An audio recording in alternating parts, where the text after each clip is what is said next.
Rising from the chamber floor was a throne. Seated on it was an immense statue. Its form was distorted, vague, incomplete. It was a body without features.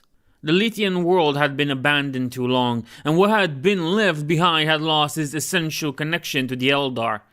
Endlessly consumed by its fury, the shard of Khaine now poured energy into another race, one with an inexhaustible hunger for war.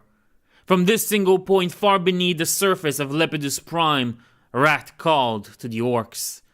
The consequences were the raw stuff of despair. They did not take a farseer to predict. The shard of Khaine was his to guard and protect. He could not do so, not when he couldn't even help himself.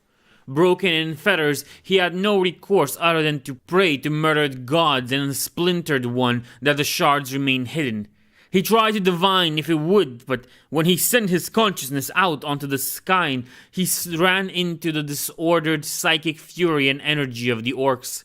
The threads of possibility were altered and torn so quickly and so chaotically that he could follow no coherent pattern, and the Orcs' psychic presence and incandescence of exuberant anger threatened to drown him, and he couldn't venture any further than the immediate disorder.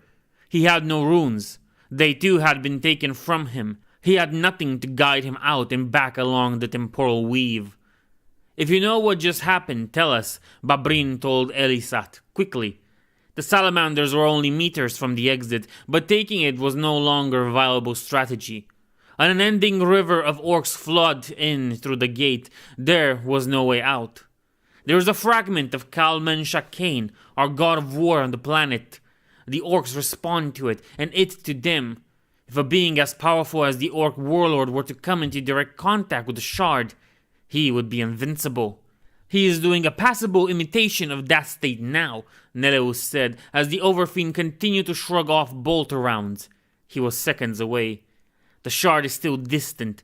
The orc is but a shadow of what he will become." "He lives, and that means he can die," said Nukromor. He revved his chainsword and plunged through the orc ranks to meet the Overfiend, Gova, and Eligius at his heels. The sudden burst took the orc by surprise. They stumbled back before the charge, but where the blows of storming salamanders should have stunned senseless any orc caught in its path, these creatures, touched by the raving divine, shrugged off the hit.